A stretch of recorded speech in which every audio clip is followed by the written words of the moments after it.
अपनी इच्छा शक्ति को मजबूत रखना ये आपका धर्म है। ये पहला कर्म होना चाहिए आपका, अपनी इच्छा शक्ति पे काबू रखना। जितनी भी नकारात्मकता है, जितना नकारात्मक सोच है आपकी, वही आपकी समस्या की जड़ है, क्योंकि उसी नकारात्मक सोच के कारण आपके अंदर मस्तिष्क में सूजन पैदा होती है, जिसके कारण खून और ऑक्सीजन की सप्लाई मस्तिष्क में जाने का पूरा रास्ता बंद हो जाता है धीरे धीरे, और आपको फिर जो है वो दिखता नहीं, और जो है नहीं वही आपको दिखता रहता है। इसी को रोग कहते हैं, इसी को भ्रम कहते हैं। दरबार आपको इन सब से मुक्ति दिलाता है। सूजन भी कैसे जाए आपके शरीर से, मस्तिष्क से, उसके लिए लेपन बाबा और माँ के द्वारा है। आपको पता ही है कि धरती में अभी तक ऐसी कोई औषधि भी नहीं बनी कि जो आपके मस्तिष्क की सूजन को खत्म कर दे। ना ऐसी कोई औषधि बनी जो आपके मस्तिष्क में सीधे चली जाती हो। स्मृतियां कितनी जबरदस्त हैं, स्मृतियां कितनी प्रभावी हैं। आप देखते हैं कि अगर मोटे आदमी में पतले होने की स्मृति डाल देते हो तो वो आदमी पतला हो जाता है, पतले में मोटे होने की डाल देते हो तो मोटा हो जाता है, नाटे में लंबे होने की स्मृति डाल देते हैं तो लंबा हो जाता है, और अगर लंबे आदमी में हम स्मृति डाल दें तो वो नाटा हो जाता है। यानी शरीर लंबा ही नहीं होता।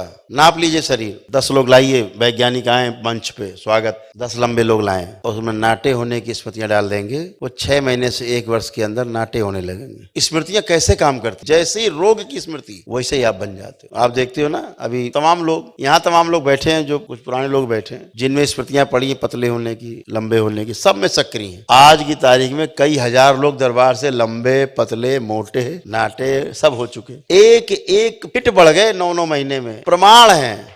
सूरत से दरबार के भक्त, उनकी तीनों बच्चियां एक साथ बढ़ गईं, छोटी थी, एक साथ। बड़ी वाली 1 फीट बढ़ गई और छोटी वाली दोनों 9-9 इंच बढ़ गईं 8-9 महीने में। तो एक बढ़ जाए तो संयोग मान लिया जाए, लेकिन तीनों एक साथ बढ़ रही हैं तो इसे क्या माना जाएगा? साइंस है, विधि है। यानी स्मृति सब पे बराबर काम कर रही है।